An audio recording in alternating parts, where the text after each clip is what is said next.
আর যারা কোম্পানির বাইরে আছেন সবাইকে আসসালামু আলাইকুম।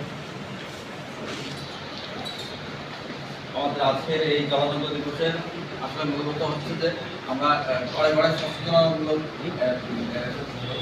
এই কারণগুলো এবং এর প্রতিকার উপকার এইগুলোর সম্পর্কে সবাইকে এবং সবাইকে তথা সবার ঘরে ঘরে আমরা যেন পৌঁছে দিতে পারি এই আশাবাদ ব্যক্ত করে আমি সংক্ষিপ্ত বক্তব্য শেষ করছি। এ পর্যায়ে ওষুধ কোম্পানির প্রতিনিধিগুলির মধ্য থেকে একজনকে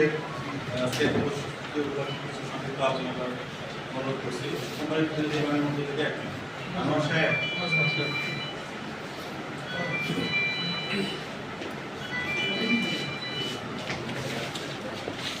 আসসালামু আলাইকুম। আমি মোহাম্মদ তরিকুল ইসলাম, এরিয়া ম্যানেজার।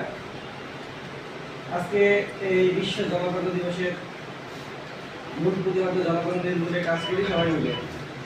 এই সবার আয়োজনে আজকে সভাপতিত্ব করতেছেন আমাদের স্যার হাবিবুর রহমান এবং সংশ্লিষ্ট প্রশাসনিক এই দপ্তরের সভাপতি প্রশাসনিক কর্মকর্তা কর্মচারী এবং আগত অতিথিবৃন্দ সকলকে জানাই আমি আমার আন্তর্জাতিক আসসালামু আলাইকুম এবং শুভেচ্ছা। আসলে জলবায়ু একটা মারাত্মক রোগ। আমরা যদি সবাই মিলে এই রোগটা সম্পর্কে সচেতন হই এবং যেহেতু এটা র্যাবিস কুকুরের কামড়ের মাধ্যমে হয়ে থাকে, এখন আমরা রাস্তাঘাটে অনেকেই চলাফেরা করি বা আমাদের পশুগুলো বিচরণ করে বিভিন্ন জায়গায় মাঠে ঘাটে। এখন জানি না যে কোন কুকুরের কামড়ে জলাতঙ্ক হবে। তো আমরা যদি সবাই মিলে সচেষ্ট হই এবং আপনারা যারা ফিল্ড কোর্সে আছেন বা ফিল্ডে আছেন বা ভেটেরিনারি হাসপাতালে যারা কর্মকর্তাবৃন্দ সবাই মিলে সবারই উদ্যোগে এবং আমরা যারা ওষুধ কোম্পানির প্রতিনিধি আছি, আমরা যদি ইনফরমেশনগুলো সঠিক সময়ে আপনাদের মাধ্যমে শেয়ার করতে পারি, যার মাধ্যমে এই যে জলাতঙ্ক রোগটা থেকে আমরা মুক্তি পেতে পারি। আমাদের এসি কোম্পানি থেকে ভ্যাকসিন আমরা নিয়ে এসেছি, রেসিপিল ভ্যাকসিন যেটা বায়োগান আরমানের পরিচিত।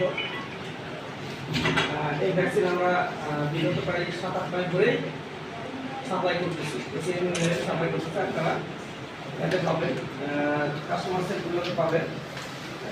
আর বেশি কিছু বলবো না, যে সবাই মিলে এগিয়ে আসলে সম্ভব। সত্যি কিন্তু আমরা কোনো কামড়ের পরে যে টিকাদান কর্মসূচিগুলো পালন করি, এটা যদি আগে থেকে আমাদের প্রাণীগুলোকে সুরক্ষার জন্য টিকাদান কর্মসূচিটা যদি চালু করা যায় সারদের মাধ্যমে বা এই ডিএলও অফিসের মাধ্যমে, তাহলে মনে হয় এই রোগটা নির্মূল করা সম্ভব। তাই আমি এই কথা ব্যক্ত রেখে আমি আমার সংক্ষিপ্ত বক্তব্য শেষ করলাম। আসসালামু আলাইকুম।